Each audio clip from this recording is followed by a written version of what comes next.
Radhe Krishna Weaver. आज मैं भक्ति से भरी वीडियो लेकर के आई हूँ माँ लक्ष्मी और गरीब दर्जी बहू। उम्मीद करते हैं ये कहानी आप लोगों को बहुत पसंद आएगी। अगर आप हमारे चैनल पर नए हैं तो जल्दी से लाइक शेयर सब्सक्राइब करके हमारे भक्ति चैनल से जुड़ जाए।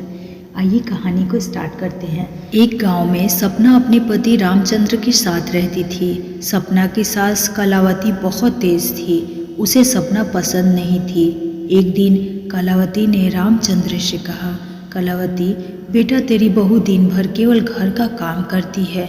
इससे कह यह भी कुछ काम करे जिससे पैसा आए। तू अकेला कितना मेहनत करेगा। रामचंद्र, माँ, यह गांव में क्या काम मिलेगा। वैसे भी मैं इतना कमा लेता हूँ कि तुम दोनों को कुछ करने की आवश्यकता नहीं है। यह सुनकर कलावती गुस्सा हो जाती है। कलावती का यह बात सपना सुन लेती है। अगले दिन रामचंद्र अपने काम पर चला जाता है तो सपना अपनी सास से बात करती है। सपना कहती है, माँ जी, मैं भी काम करना चाहती हूँ।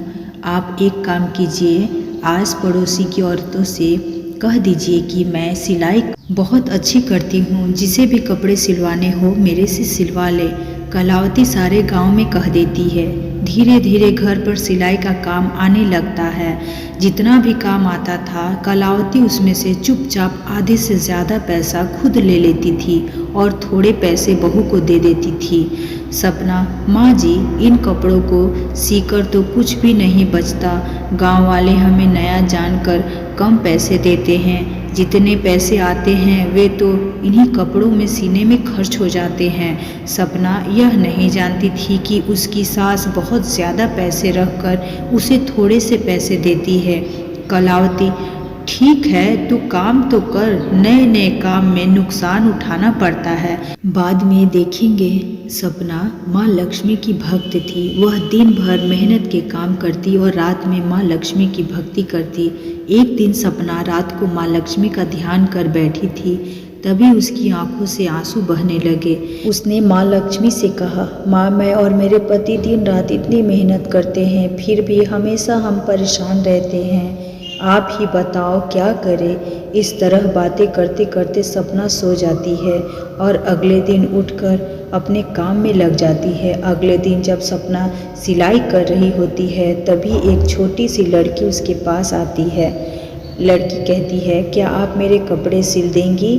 मेरे पास पैसे नहीं हैं। कलावती, ए लड़की, पहले पैसे लेकर आओ फिर बात करना। सपना कहती है, कोई बात नहीं माँ जी, मैं खाली समय में सिल दूंगी। कितनी प्यारी बच्ची है, इसे मना मत कीजिए। कलावती कहती है, काम का नुकसान नहीं होना चाहिए। रात को जब तू पूजा करती है तब सिलना। सपना रात को बैठकर कपड़े सिल देती है। अगले दिन जब वह लड़की आती है, लड़की, आपने तो बहुत सुंदर कपड़े सिले हैं। मेरे पास आपको देने के लिए पैसे तो नहीं है, लेकिन यह मिट्टी का घड़ा है, इसे आप रख दीजिए। इसे संभाल कर रखना और आपके पास जितने भी पैसे आए उसमें से कुछ इसमें रख देना। सपना वैसे ही करने लगी। उसके पास जितने भी पैसे बचते थे उसमें से कुछ वह घड़े में डाल देती थी। एक दिन सपना रात के समय सिलाई कर रही थी। तब कलावती ने कहा, बहू, रात को क्या कर रही हो? सपना कहती है, माँ जी, लक्ष्मी जी के लिए चुनरी बना रही हूँ, कल मंदिर में चढ़ाने जाऊँगी। अगले दिन सपना चुनरी लेकर मंदिर की ओर चल देती है। रास्ते में उसे वही लड़की मिलती है। लड़की कहती है, अरे ये तो बहुत अच्छी चुनरी है, आप मेरे लिए लाई हो क्या? सपना कहती है, नहीं बेटी, ये तो मैं माँ लक्ष्मी के लिए लाई हूँ, तुम्हारे लिए ऐसा ही बना दूँगी। लड़की कहती है, नहीं, मुझे तो यही चाहिए, आप यह मुझे दे दीजिए, समझ लेना माँ लक्ष्मी को दी है। सपना के बहुत समझाने पर भी वह नहीं मानी और सपना के चुनरी लेकर चली गई। सपना मंदिर में पूजा करने वापस आई। शाम को उसने उस घड़े में कुछ पैसे डाले तो घड़े में से आवाज़ नहीं आई। सपना सोचने लगी, माँ जी, घड़े में जब भी सिक्के डालती थी घड़े से सिक्के की आवाज़ आती थी, आज आवाज़ नहीं आ रही है। कलावती कहती है, देख ले, कोई सिक्के निकाल कर ले तो नहीं ले गया। सपना घड़ा खोला तो देखा घड़ा सोने के सिक्के से भरा है। उसे विश्वास नहीं हुआ। वह माँ लक्ष्मी के सामने बैठ गई। सपना कहती है, माँ, ये क्या चमत्कार है, इसमें तो थोड़े से सिक्के थे, फिर इतना धन कहाँ से आ गया?